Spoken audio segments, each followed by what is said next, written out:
Canada quietly offloaded over $20 billion in U.S. Treasury bonds. And here's what that triggered around the world.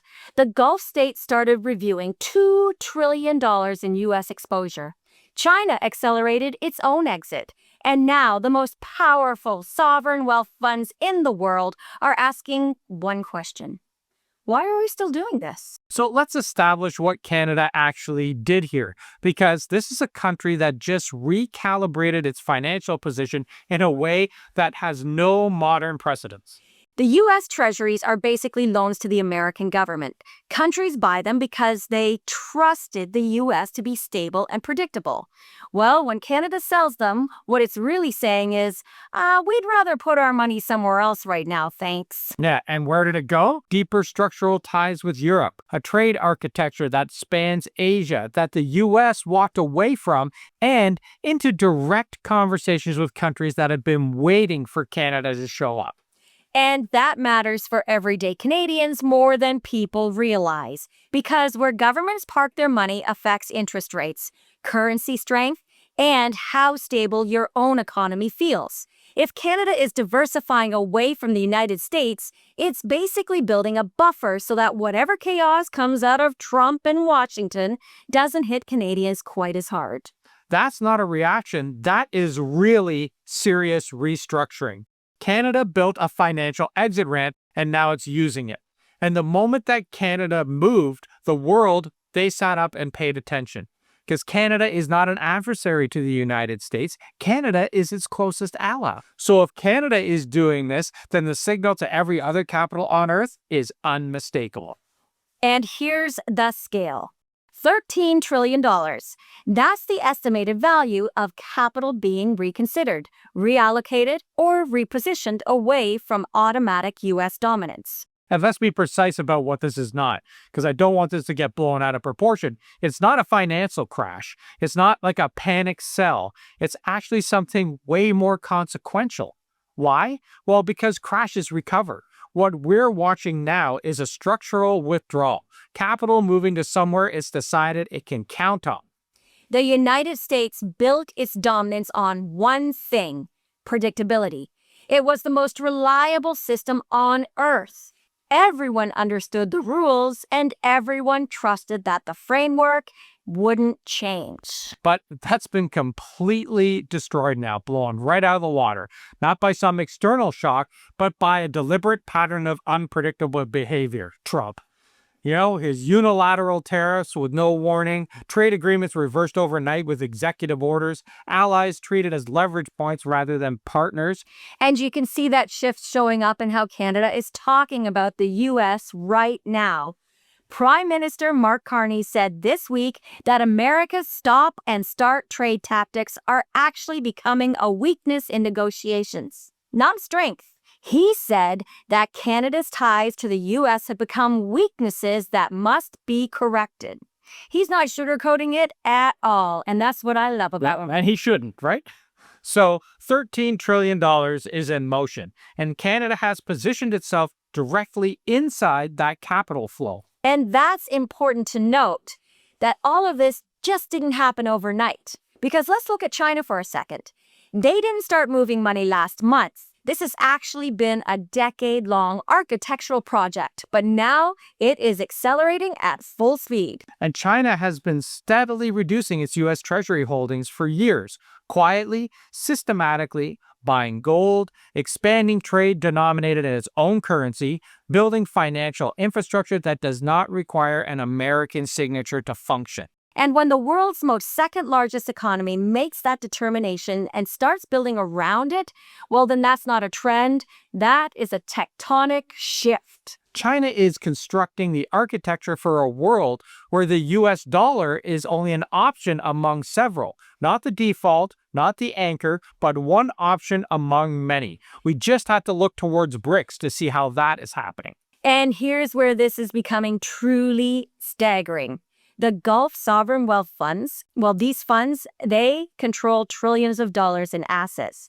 These are not hedge funds. These are national balance sheets. Yeah, reports indicate that they're reviewing up to $2 trillion in U.S. exposure. $2 trillion. That's an insane amount of money.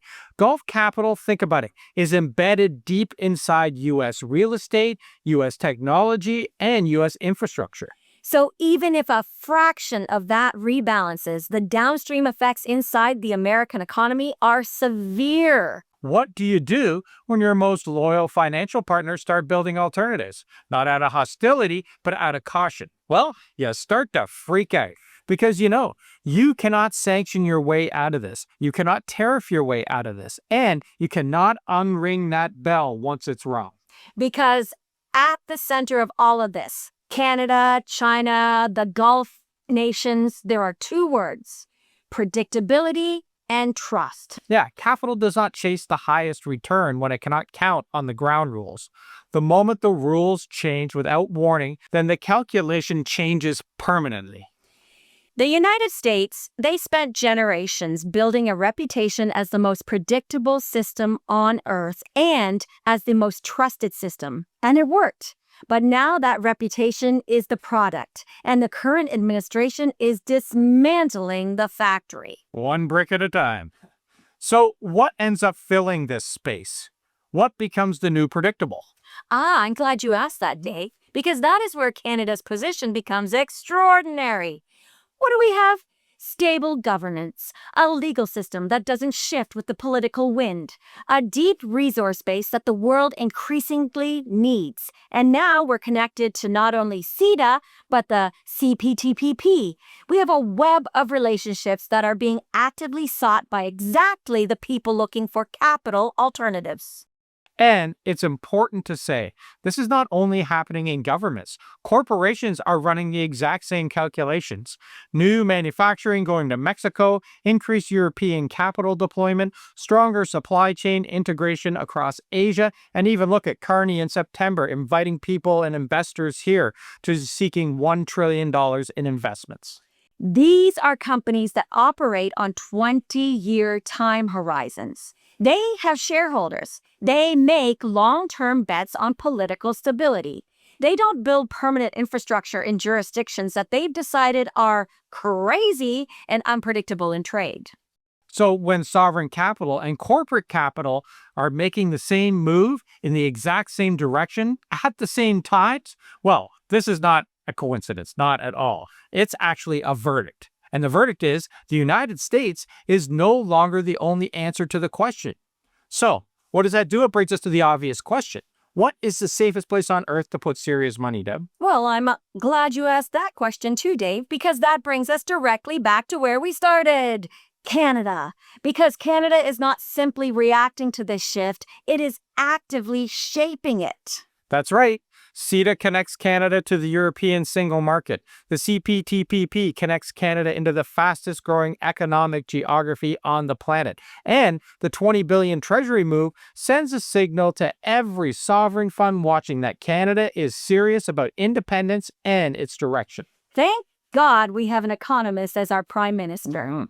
Because this is Canada saying, we are no longer a client state. We are a true partner. We're stable, democratic, resource-rich, and we are open for business on our own terms. The U.S., they're not being punished. Maybe Trump is, but not the U.S. What is happening is far more consequential. The world is simply building a system where the U.S. is no longer required to be at the center of it. And that is permanent restructuring. Once countries and corporations build the infrastructure to operate independently, that leverage is out the window.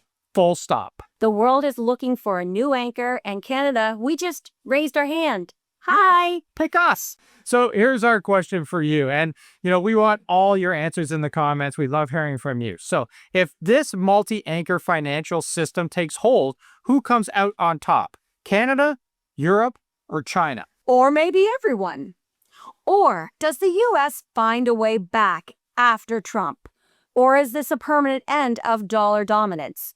Take a side because we read every comment. And if this is the type of analysis you want every day, Make sure to like, share, and subscribe because we post every single day. And check the description and the pinned comment below for our Substack, the Facebook group, and the A-Team. The conversation doesn't stop here, and while you're at it, pick up some cool merch, man. So thanks for watching, everybody. We'll see you tomorrow. Ciao for now.